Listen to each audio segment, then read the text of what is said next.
Hey, it's been a man 20 here. I had a request to do a how to care for a green anaconda video, so I figured I'd go ahead and get that done, get that out of the way.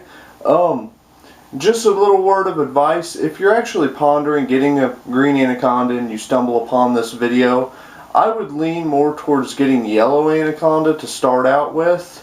Now, these were just put on the Lacey Act, which means you can't transport them across state lines or else it's big fines, jail time. So watch who you buy it from. Buy it from your local pet store. You can't really order them anymore. It's kind of hard to get a hold of. But yellow anacondas stay around 10 feet maximum, female. So, they're still a big, girthy snake, great looking snake, but they're just a lot easier to care for. I mean, you don't have to worry about a 20-foot long, 300-pound snake.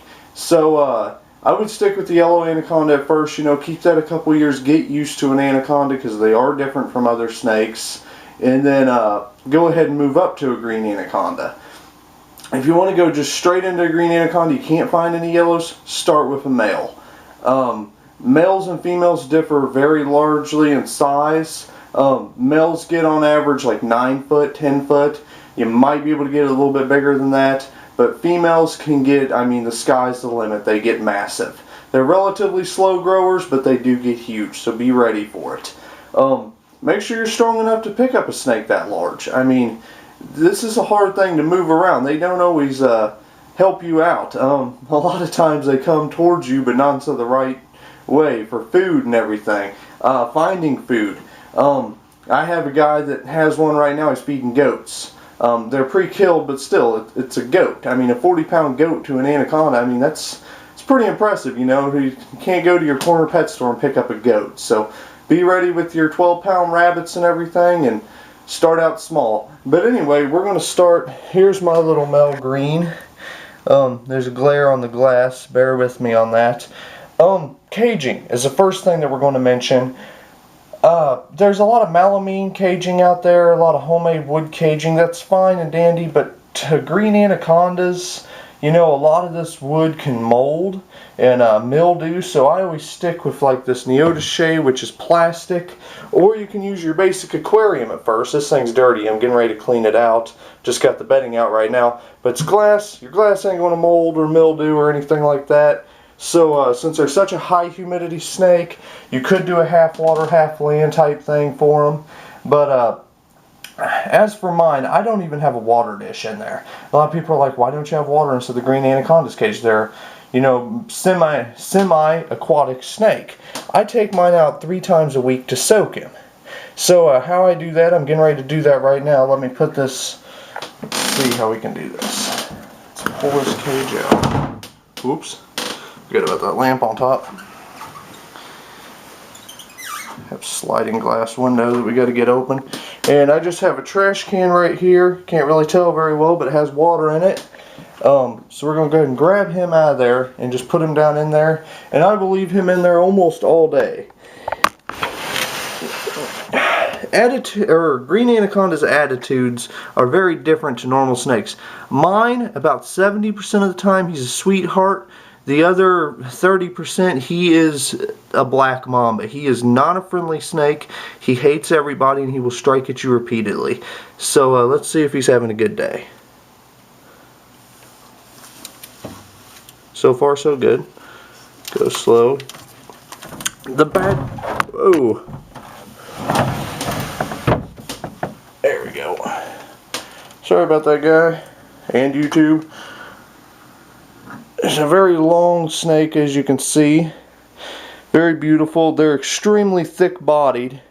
Mine is really skinny for a green anaconda. They're normally a lot larger, a lot thicker. Mine's just not a good eater. So anyway, we got that out of the way. He's soaking. He's enjoying himself down in there. They love to swim. If you want to have water inside the cage, that's totally fine. What I do is, let's go to this cage setup. It's more common for people to have aquariums than neotichets. So I put glass over here. Then I would put a water dish over on that side with like a heat, let's say a heat pad or a heat tape. Make sure if you use heat tape to put a thermostat on there, or else it can melt your plastic container or whatever you're using. It gets really hot. But That's just common sense. Hopefully you know that if you're getting a green anaconda. The water's kind of a hide for a green anaconda. They feel at home inside the water. So, you know, a large area where they can get fully submerged is wonderful. They will stay in there 24/7. You don't want this. If they're in there 24/7, they're going to get water blisters. A lot of snakes do. My green anaconda never has, but it is possible. So what I do is every day, you know, so let's say instead of the morning and the evening, go ahead and pull them out of the water dish, put them on the other side of the cage. If you go straight back to it, hold them for a little while. Green anaconda is a snake you really need to hold every day.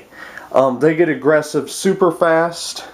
They don't really like being handled. They have a bad temperament about them. So keeping them tame is actually a very hard thing to do. Mine I would not call tame by no means. Handleable, yes. I mean, you can handle them, but it's you're kind of, you know, taking a risk there. But they're wonderful snakes. They're awesome. A lot of times when they get bigger, they won't eat rats. I've been told this. Mine won't. They prefer like chicks, quails. They say the rat smells too much like the capybara, which is the largest rodent in the world down in South America. And in the wild, capybara can actually kill a green anaconda. So the green anaconda is very skittish about capybaras and the smell. Answer machine's going off in the background, don't you love it? Anyway, so I've been trying to feed my chicks. He ain't taking to them real well. If they go a couple months without food, that's okay. Remember, you got the thickest bodied snake in the world, so you're dealing with some major weight there. So if you're not strong enough to move the snake, I wouldn't advise getting it. But, you know, if you have a couple friends, would be wonderful. You need to have somebody around every time you go to handle a snake. Because, I mean, these are no joke. They deserve very much respect. They're a very credible creature. If you have them inside your collection, that's wonderful. More power to you, but just be very careful with them. They do deserve respect. They are amazing. I'm not saying that you can't get one. Just be careful. With that being said, their teeth are not fun. If you first get one and you're trying to tame it down, get a baby, of course. Wear a jacket. He's probably going to bite you numerous times. With the jacket on, you know it ain't going to puncture the skin. If you're working with him and you go to reach in and he strikes at you, you know, I've been working with venomous and crocodilians for a while, so I always pull back. The crocodilians you shouldn't. But with the greens, do not pull back. Every large constricting snake, you never pull back.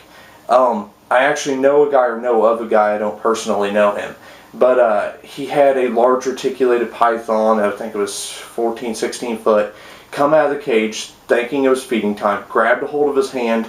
He pulled back with all of his force. It ripped every ligament from his fingers and hand, or tendon, not ligament. Sorry about that. Just ripped him out. So he had to go into surgery, and I think it cost like right at like $160,000 to fix everything. And his hand still ain't as good as new. You know, it still doesn't work quite right. So it's amazing that we can even do that in the medical field nowadays, but. You know, still you really want to be careful. Don't pull back. If it strikes at you, let it bite, let it let go. You know, if it's feeding time, it might grab a hold of you and it might hold on. It might be thinking that you're the food. Have alcohol around. Rubbing alcohol, spray it in the mouth and eyes. It really irritates them. Normally they'll let go. If they don't, run warm water over you and the snake.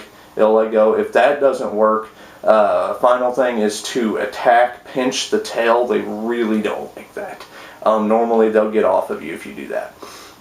But anyway, with that being said, they're great snakes. Start small, high humidity. Like I said, put the heat pad underneath the water dish, cover up the top of your cage. If you don't have a piece of glass, eventually the screen's going to be busted out anyway. I mean, they're a large snake. They're very strong. They like to get out.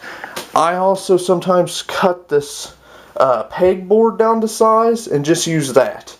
You know, if there's a little bit of a gap over here, more likely he ain't going to make it out. My whole room is about 70% humidity right now, so I don't worry about it nearly as much.